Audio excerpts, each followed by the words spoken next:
From the Broadcast Center at BCIT's Burnaby Campus, this is All Talk Radio. You're listening to 1680 The Crow. Good morning. This is your 10 a.m. news on 1680 The Crow. I'm Gilosonova. Our producer Anthony Atanasov will give us the rundown of what we're chasing for today. Enrollment numbers. Why tutoring organizations are seeing more people signing up. Our reporter Chris Koo has more on the subject. Bear advisory amid increases in bear sightings. Madison Buckingham has more on why bear attacks have increased as of late. Aritzia surprise sale at midnight causes website to crash. Our reporter Grace McLeod will tell us how some people are reacting. And cemetery in West Vancouver to host a celebration of souls. You can listen to this on For the Record with our host Brooke Jensen later today. And in other news, Vancouver Council to review view cones amid housing crisis, ensuring that buildings and structures don't block out sceneries and views. And BC to announce more changes to drug use in public spaces and how some want restrictions extended. And in sports, Blue Jays eliminated from the playoffs and how offensive struggles led yet again to another early playoff exit. Thanks, Anthony. Vancouver Island University is launching a program this month to train new Indigenous guardians in the province. It comes after an agreement between the university and Nunwaukalis Council comprising 6 First Nations whose traditional territories are located on the northern Vancouver Island and neighboring areas along the mainland. The program is being supported by provincial funding. Council President Douglas Smith says they need many more guardians as a nation take on increased responsibilities for environmental governance and management. Police in Victoria say they are looking for 2 women who may have seen the suspect or suspects in a possible setting fire over the weekend. Officers responded Saturday evening of 2 fires inside a retail store, where staff used fire extinguisher to put out the initial flames. A short time later, they say staff were alerted to a second time smaller fire that had been put out by a customer. The incident happened around 8:30 p.m. in the 1800 block of Store Street. Police are asking anyone with information or security footage to come forward. The federal New Democrats has rejected the first draft on the Trudeau Liberals' pharmacare legislation. Canadian press reporter Brenda Molina Navidad has more on this. NDP health critic Don Davies says the first draft didn't meet expectations, saying the NDP will accept nothing less than a commitment to pharmacare paid for and administered through the public single-payer system, though it doesn't have to happen all at once. The Liberals promised to table pharmacare legislation this fall as part of the supply and confidence deal the government struck with the NDP. That deal calls for progress toward a universal national pharmacare program and the passage of initial legislation before the end of the year. Brenda Molina Navidad, The Canadian Press. Ottawa will find out shortly what the federal government is going to do to try lower grocery prices.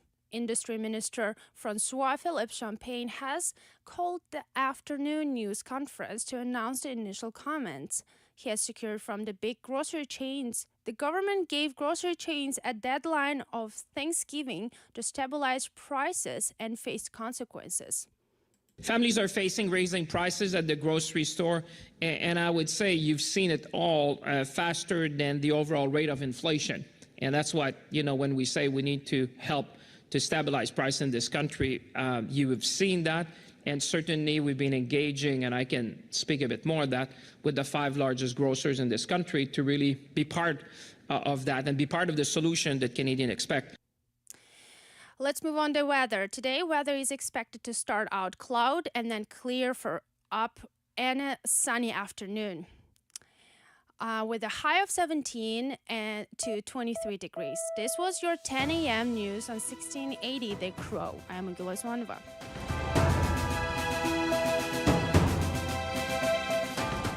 Stay tuned for more on BCIT's 1680 The Crow.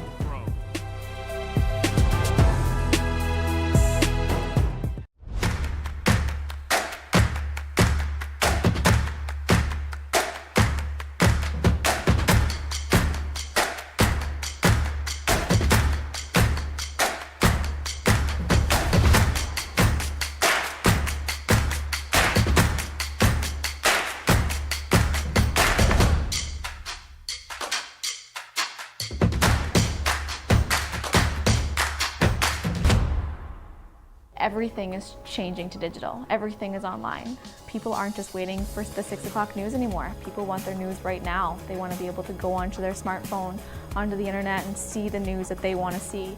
Vancouver is growing at, a really rapid rate, the Lower Mainland even, and with the tools that we're given here, we're able to cover all of that.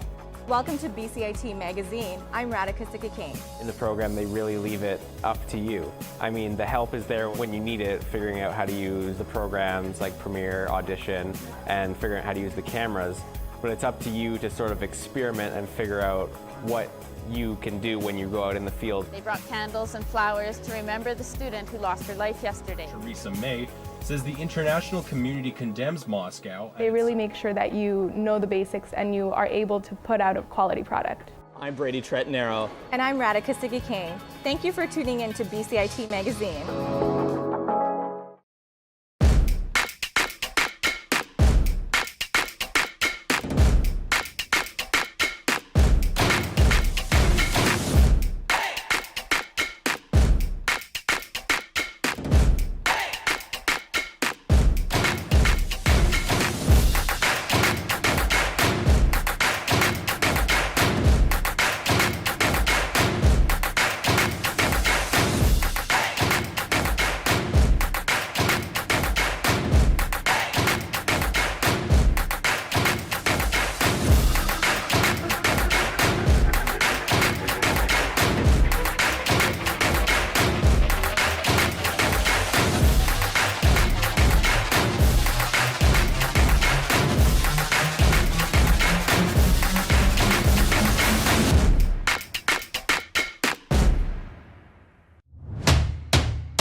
Welcome to For the Record on 1680 The Crow.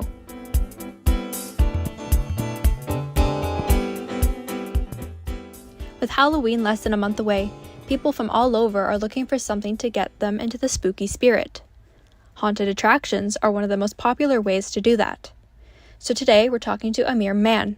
He is the owner of Mann Farms in Abbotsford, and a place that's been coined the scariest corn maze in Canada. When did Mann Farms start doing Halloween attractions? We've been doing it for about, I'd say, almost 15 or 16 years. We kind of initially started it. It came about with, it was actually my mom's idea to put an ad in the newspaper saying that we have a nighttime scary maze, and it was just our regular daytime maze. And we allowed people to walk around at nighttime, and it was essentially myself and my friends in high school at that time, and we'd run around and chase them with weed whackers and just dollar store props and items and a mask from here and there, and not really have any lighting or any props or anything. We just run around and chase people. And just being in a field and being in a corn maze at nighttime is eerie enough. And our property at the time, it was really far into the farm, so there was no natural street lights coming in. So it was just a vibe, but it was fun. And then so it kind of spiraled from there. Yeah, when did it start becoming this like huge thing that like has all these actors and props and lighting and story? Yeah, all of it came to be to what it is now. I'd say about 6 years ago, 6 to 7 years ago. There was definitely something missing on the farm, which I felt like we wanted to do for the fall. We just didn't really know what it was. And I realized and looked around some places, especially in America, they did scary corn mazes. And I said, that would be something unique and different. No one's done it. Let's give it a shot. And we used to do it in the past, and this was, about 15 years ago, but we took a break for a bit. So okay, let's start it back up. We did it in shipping containers because it allowed me to put props and items inside the shipping containers and then store them off site and bring them back without doing limited rebuilding. It's one thing to build a haunt, but it's another thing to build a haunt every single year. So it becomes very expensive. So we said let's just put it in shipping containers and we can move it around and still farm the same property. So we did that and kind of made some sense. And about 2 years after that, so about 4 or 5 years ago, I called it the scariest corn maze in Canada because we really wanted to be scary, and we really got a lot of feedback saying, wow, it's actually really scary. And we said, okay, let's become the scariest corn maze in Canada. So once I did that, it really took hold.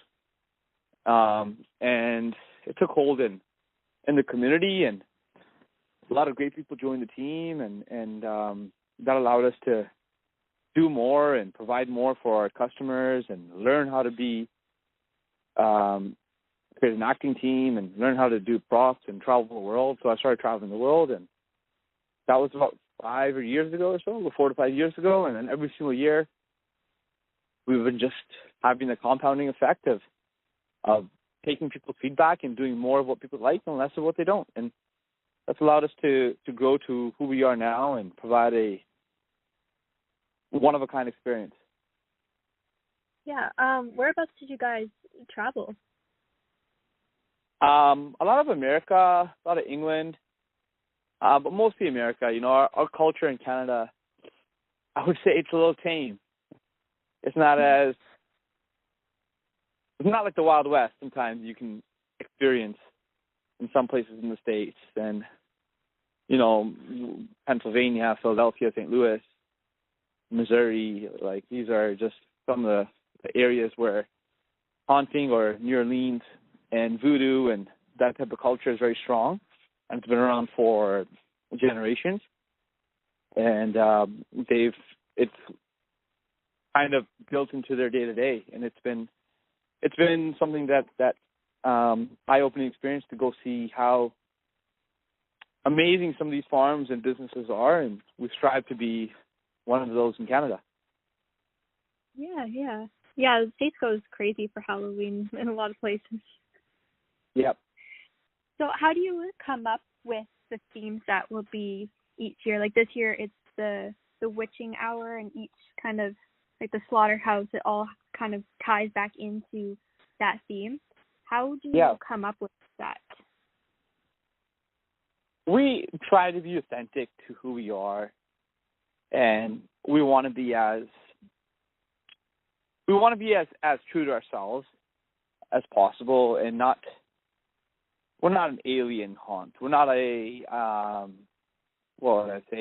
we're not a zombie apocalypse. We're not a jail cell, we're a farm. So we try to be as naturally, try to naturally represent those key characters you can kind of see in history that are present on a farm and our haunt, and it allows us to create a real type of experience and just taking inspiration from the surroundings. And I said, well, let's see what would be unique to a farm and what's been around in farms and in past in history and kind of has the right vibe. And witches are something that were near a homestead, or they had animals that they'd slaughter, or they'd have some sort of magical time where you can see the way down. It's a sensory experience. And it kind of just had followed the theme. And also witches, I'm not sure, it's not that much common knowledge, but definitely is representative in our day-to-day. Witches became prevalent in the 1800s when the Black Plague was around, and some of the females who didn't die were condemned as witches. And the reason why was because they had black cats and they had brooms. And so the black cats would eat the mice, and the brooms were used to keep their household and their homestead clean. That's why we actually think of witches to have brooms and cats, and then they have homesteads and they had animals. So it's kind of just follows a similar theme, and just to see what was naturally prevalent in the culture that we could do, kind of how I thought of it. Yeah, that's so interesting. I actually didn't know that's how we got the broom and the cat idea of witches. That's so cool. And do you guys do the slaughterhouse kind of idea most years? Yeah, we've done it. So this is our second year we've done a slaughterhouse, and just following the theme as well, just because the animals are really representative on our farm, and we don't want to have something so out of left field. We still want to follow the farm theme, and animals and slaughterhouse would definitely something natural. Yeah. Why do you think people are so attracted to things that are typically scary or frightening? Yeah, I'm not sure if it's the attraction to the actual fear. I think it's the attraction to a different part of their imagination or a world that they don't get to experience in a day-to-day, that they get to experience when they come to a haunt, regardless if it's our corn maze.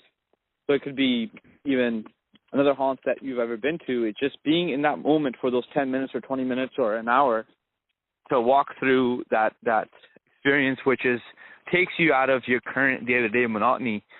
It's that escapism, as if you will, that really brings you into a new headspace that you only get to experience this time of year.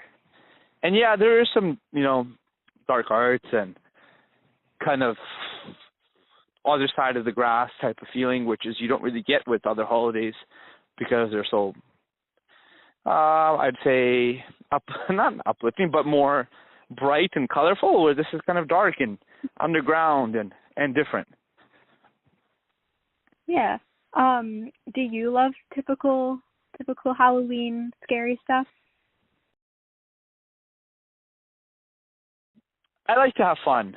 This is, for me, growing up with two older sisters and a younger brother, I've always had to, we've always kind of jumped around the corner or scared each other or played pranks, and it's always been a blast, and I've always loved to do things which involved myself, my team, and my family to have fun and to enjoy what we're doing. And I loved running around the corn maze when I was younger, like I explained to you. And I said, well, that would be kind of something fun to do. And I said, let's just do more of that. And that's what it kind of evolved to become. something which we love to do. We love to scare people, and we have a lot of fun doing it. All right. Well, thank you so much. Yeah, thank you. Appreciate your time. Thank you so much. Yeah, thank you so much. Enjoy the rest of your day. As a result of its scary reputation, Mans Farms is expecting another sold-out season. I'm Brooke Jensen, and thank you for listening to For the Record on 1680 The Crow.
Everything is changing to digital. Everything is online. People aren't just waiting for the 6 o'clock news anymore. People want their news right now. They want to be able to go onto their smartphone, onto the internet, and see the news that they want to see.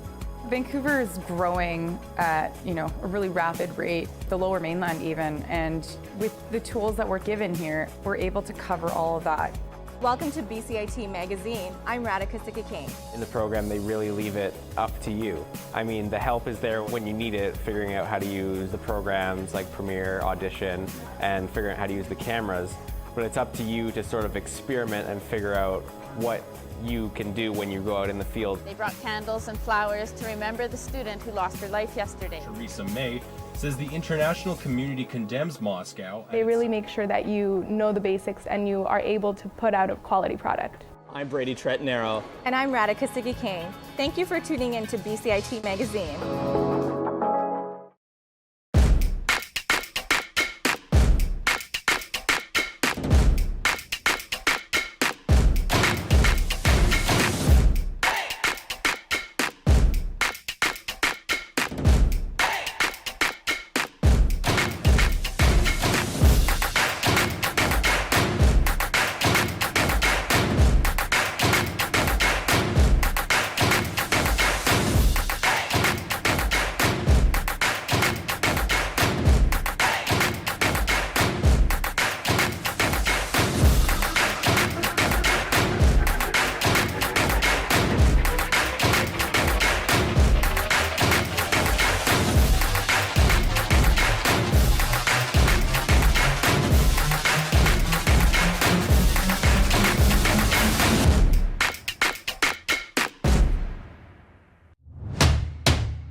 Everything is changing to digital. Everything is online. People aren't just waiting for the 6 o'clock news anymore. People want their news right now. They want to be able to go onto their smartphone, onto the internet, and see the news that they want to see.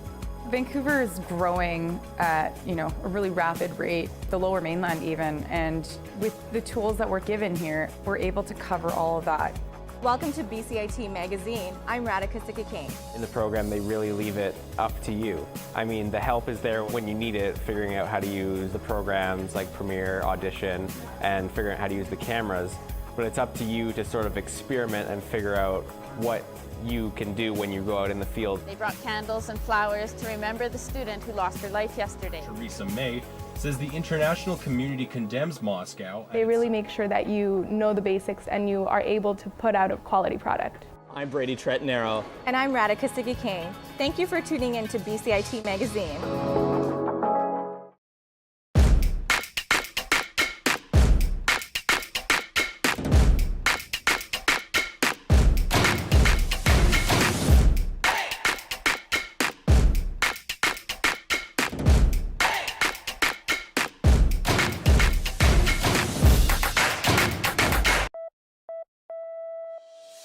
From the Broadcast Center at BCIT's Burnaby Campus, this is All Talk Radio. You're listening to 1680 The Crow.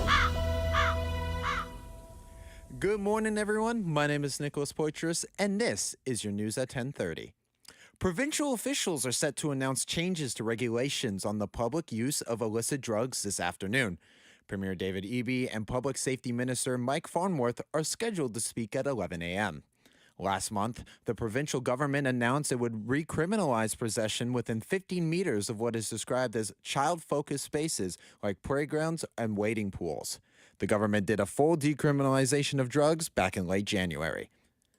Health Minister Mark Holland says negotiations between the Liberals and the NDP over the government's highly anticipated pharmacare legislation remain fluid. He's promised to table the bill this fall as a part of a supply and confidence deal with the New Democrats.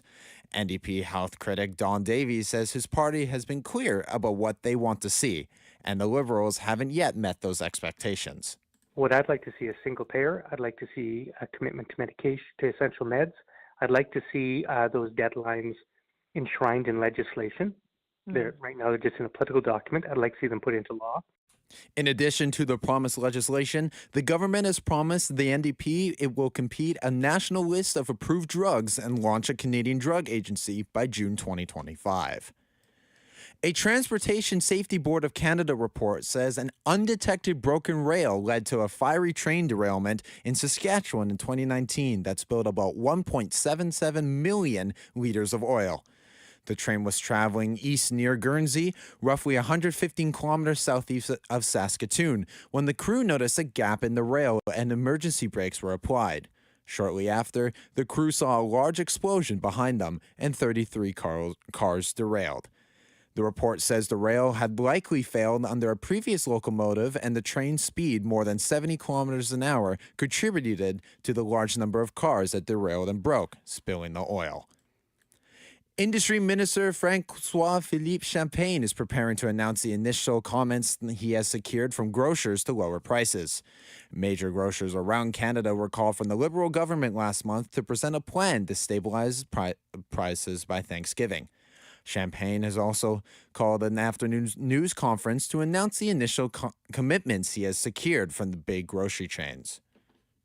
Families are facing raising prices at the grocery store, and I would say you've seen it all faster than the overall rate of inflation. And that's what, when we say we need to help to stabilize price in this country, you have seen that.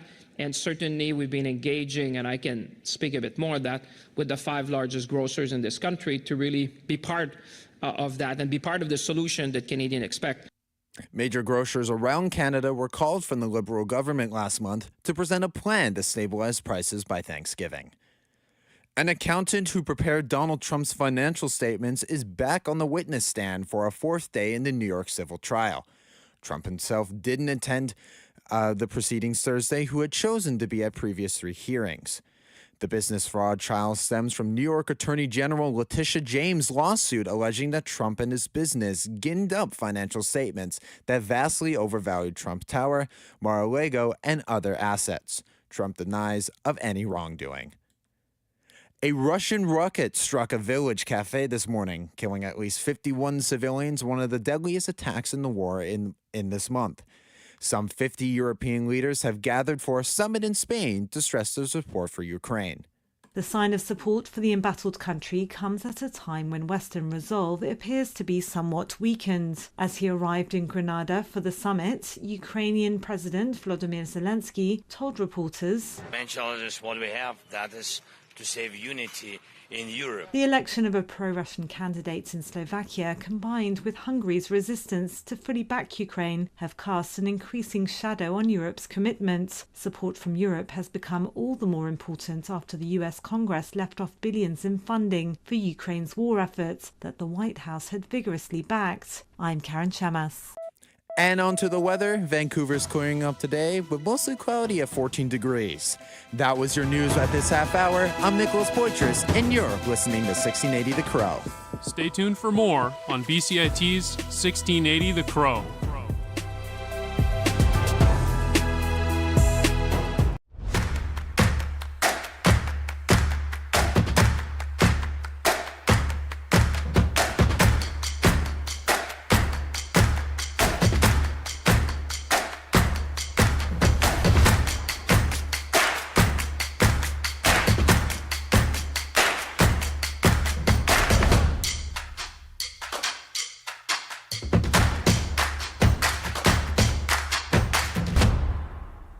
Everything is changing to digital. Everything is online.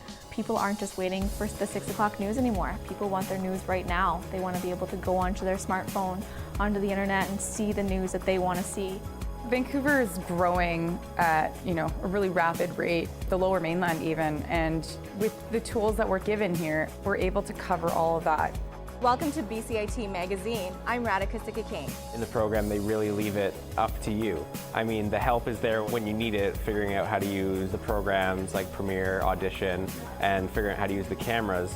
But it's up to you to sort of experiment and figure out what you can do when you go out in the field. They brought candles and flowers to remember the student who lost her life yesterday. Theresa May says the international community condemns Moscow. They really make sure that you know the basics and you are able to put out a quality product. I'm Brady Tretnero. And I'm Radhika Sikakane. Thank you for tuning in to BCIT Magazine.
I have never seen a community-based event that has had quite the peak that this event had. And it all comes down to this, as we always somehow knew it would. Game number 5 of the grand finals of the Canadian Esports Championship Series Spring Masters is about to begin. They don't care that they have to come into a venue and buy it, take it, they just show up. You can think all you want about all these crazy ideas, but until it actually becomes reality, you can't really put it into perspective.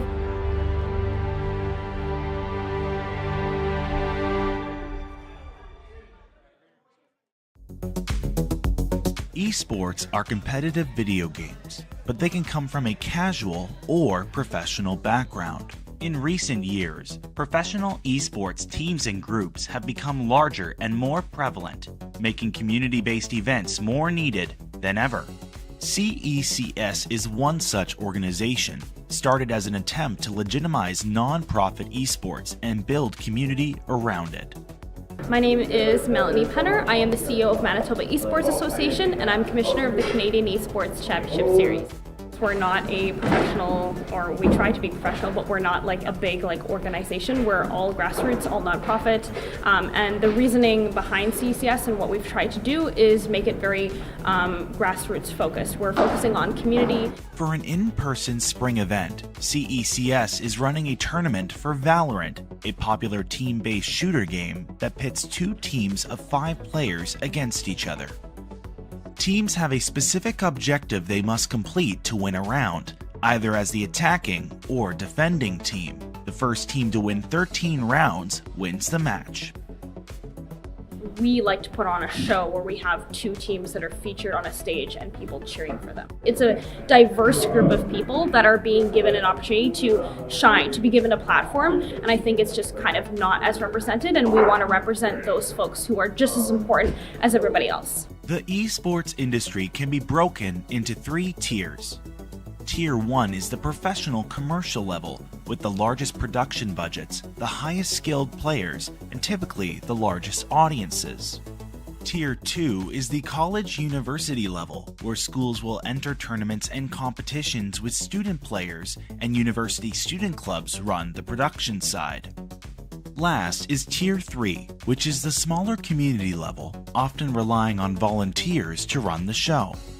The tiers scale up by the amount of money involved, not necessarily by the skill level of players, nor, regardless of level, in-person LAN tournaments take months to prepare for and plan, while Tier 1 tournaments have paid staff and Tier 2 events have students. The third tier relies on individuals who volunteer their time. My name is Dylan Svitan. I am the technical director of the Canadian Esports Championship Series. Dylan flew from Vancouver to Winnipeg to help assist with the tournament's technical needs. One thing that in this venue specific is our lighting setup up top, having the whole bar light up here and having different dynamic lights on the left and right. It allows us to have a more traditional show feel to it. We've been at venues where they didn't have this and it felt very much like you're playing in a hotel lobby. And then with the speakers and stuff hanging on the sides of the stage, that really enforces a lot of, when the game sounds come through, you hear a big boom. It really engages the audience. Audio is so important when it comes to a performance. You can have everything visual, but if there's no sound, it doesn't impact you in the same way.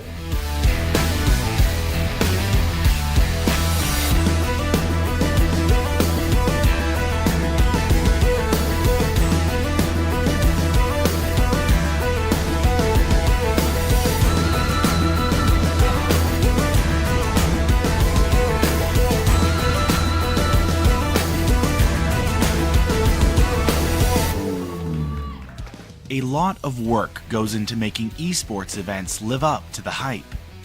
From the required computing power for the players' computers to the high-speed internet to minimize lag, the basic infrastructure needed runs up thousands of dollars. This is what an esports event is like on a smaller level. However, the industry is rapidly growing, reporting over $1.44 billion in revenue in 2022.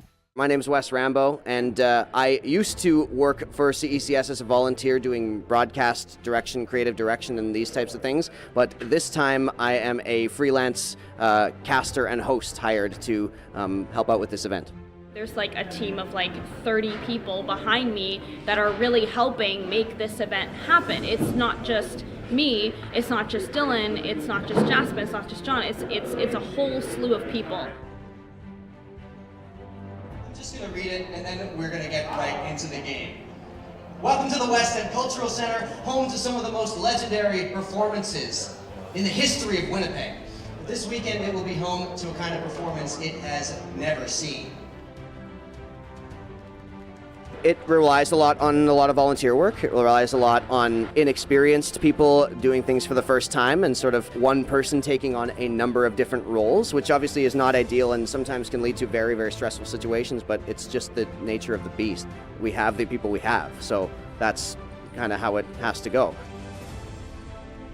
One big difference is there is more opportunity for us to choose how we want our event to look and what we want our event to do. Obviously, we've got sponsors who support us, and we have to be beholden to them for certain, aspects of the show. But we don't have a massive corporation being owning our event quite so directly. Wes notes on how an influx of money in the industry has changed the environment and left the community in the dust. The thing that you run into is that teams and organizations sink a lot of money into esports groups, esports teams, events. Larger groups, including companies behind the games themselves, run their own esports teams and competitions at a loss, with the benefit of growing their player base and general exposure to mainstream audiences. This strategy can grow the game, but it is not a moneymaker. When you look at something like Riot Games, where it looks like a very successful esports project, that's because they use it as an advertisement for their in-game transactions, for their skins for guns or their skins for champions. That is what the LCS and the VCT, that's how they are allowed to continue to operate and have funding. So it's almost like, how do you make money? A lot of people have thought about that question a lot, and a lot of times it has led to really, in my opinion, sucking the soul out of esports. These large competitions, backed by wealth, cannibalize smaller ones like CECS, as many players look to big teams and leagues as the pinnacle of their favorite game. It also leaves no room for lower skilled players looking for competitions that they can still enter and participate in. They are promoting their game to casual players, and it happens to be that esports can draw in a lot of viewers and advertisers think that's worthwhile. But if you don't have that kind of thing, if you don't have that kind of motive or that kind of incentive, then you will lose money on esports. Everybody knows esports does not make money within itself. Inherently, it does not make money. It always loses money. Passion for games and community is what makes tournaments and organizations like CECS important for esports going forward. For someone like me and for a lot of people who are really passionate fans of it, we love it for the same reason somebody loves their favorite sports team or they love to play sports, because it's just really cool with this competitive thing we love to do. It's really cool to get it at this level and really delve so deeply into it and, ignite our passion for it. We talked already about the 100% pick rate for Killjoy, the most played agent. Future events are in the works, and the people behind CECS believe there is so much more to come for their group. I'm feeling quite confident in what's to come next. I'm hoping we're going to be able to do another event. I know we have something definitely planned for November, but again, it's just a lot of sitting down, sorting out what we can and cannot do based on our budgeting. It's a win for both players and fans wanting to expand the reach of their interest and ensure competitive esports stays within reach for all. Give it up one more time for your champion!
everything is changing to digital. Everything is online. People aren't just waiting for the 6 o'clock news anymore. People want their news right now. They want to be able to go onto their smartphone, onto the internet, and see the news that they want to see.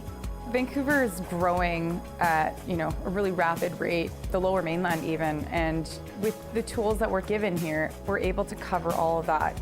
Welcome to BCIT Magazine. I'm Radhika Sikakane. In the program, they really leave it up to you. I mean, the help is there when you need it, figuring out how to use the programs like Premiere, Audition, and figuring out how to use the cameras. But it's up to you to sort of experiment and figure out what you can do when you go out in the field. They brought candles and flowers to remember the student who lost her life yesterday. Theresa May says the international community condemns Moscow. They really make sure that you know the basics and you are able to put out a quality product. I'm Brady Tretnero. And I'm Radhika Sikakane. Thank you for tuning in to BCIT Magazine.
everything is changing to digital. Everything is online. People aren't just waiting for the 6 o'clock news anymore. People want their news right now. They want to be able to go onto their smartphone, onto the internet, and see the news that they want to see. Vancouver is growing at, a really rapid rate, the Lower Mainland even, and with the tools that we're given here, we're able to cover all of that. Welcome to BCIT Magazine. I'm Radhika Sikakane. In the program, they really leave it up to you. I mean, the help is there when you need it, figuring out how to use the programs like Premiere, Audition, and figuring out how to use the cameras. But it's up to you to sort of experiment and figure out what you can do when you go out in the field. They brought candles and flowers to remember the student who lost her life yesterday. Theresa May says the international community condemns Moscow. They really make sure that you know the basics and you are able to put out a quality product. I'm Brady Tretanero. And I'm Radhika Sikakane. Thank you for tuning in to BCIT Magazine.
From the Broadcast Center at BCIT's Burnaby Campus, this is All Talk Radio.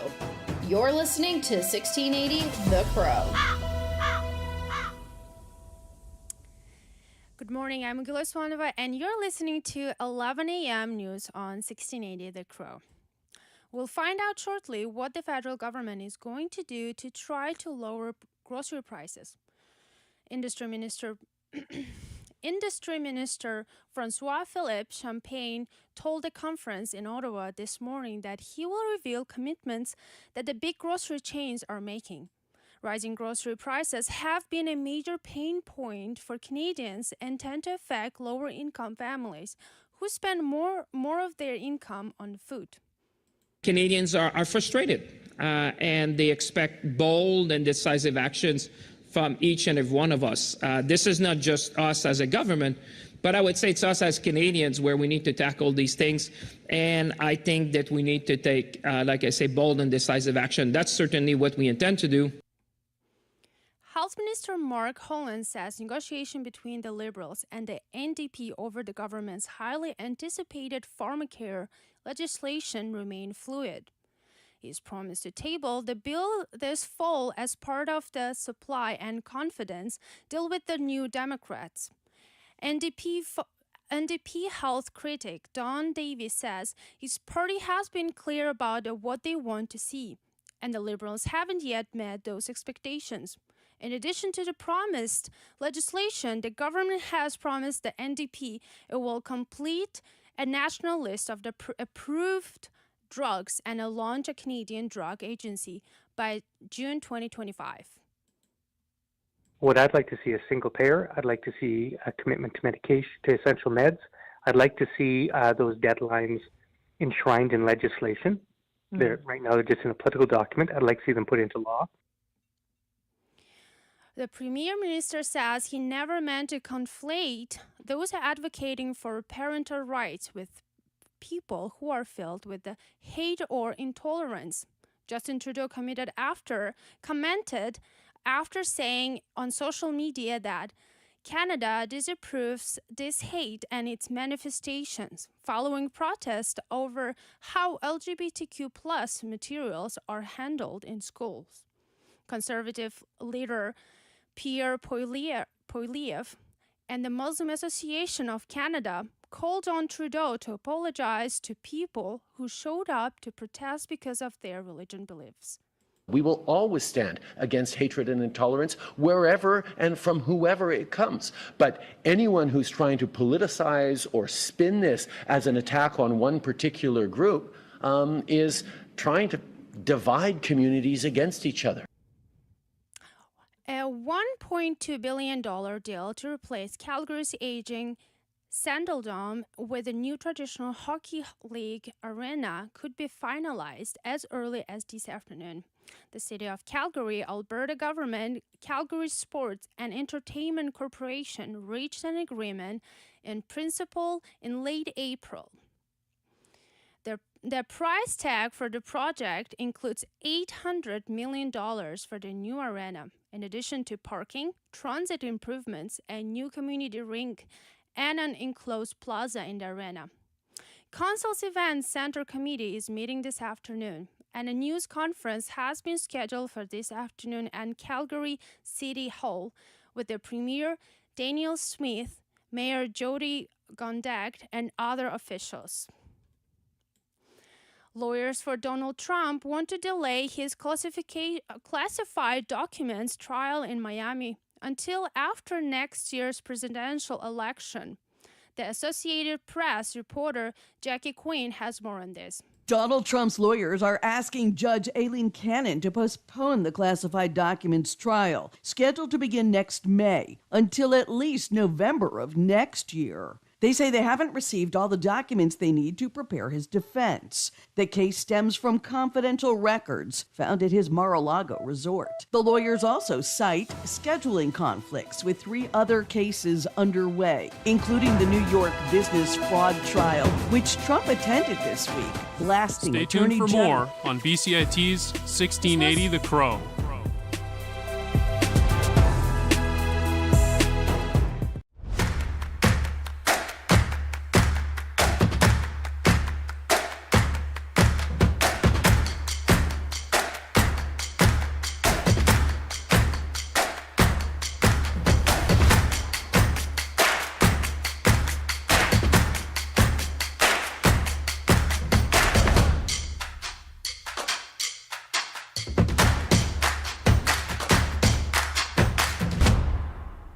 Everything is changing to digital. Everything is online. People aren't just waiting for the 6 o'clock news anymore. People want their news right now. They want to be able to go onto their smartphone, onto the internet, and see the news that they want to see. Vancouver is growing at, a really rapid rate, the Lower Mainland even, and with the tools that we're given here, we're able to cover all of that. Welcome to BCIT Magazine. I'm Radhika Sikakane. In the program, they really leave it up to you. I mean, the help is there when you need it, figuring out how to use the programs like Premiere, Audition, and figuring out how to use the cameras. But it's up to you to sort of experiment and figure out what you can do when you go out in the field. They brought candles and flowers to remember the student who lost her life yesterday. Theresa May says the international community condemns Moscow. They really make sure that you know the basics and you are able to put out a quality product. I'm Brady Tretanero. And I'm Radhika Sikakane. Thank you for tuning in to BCIT Magazine.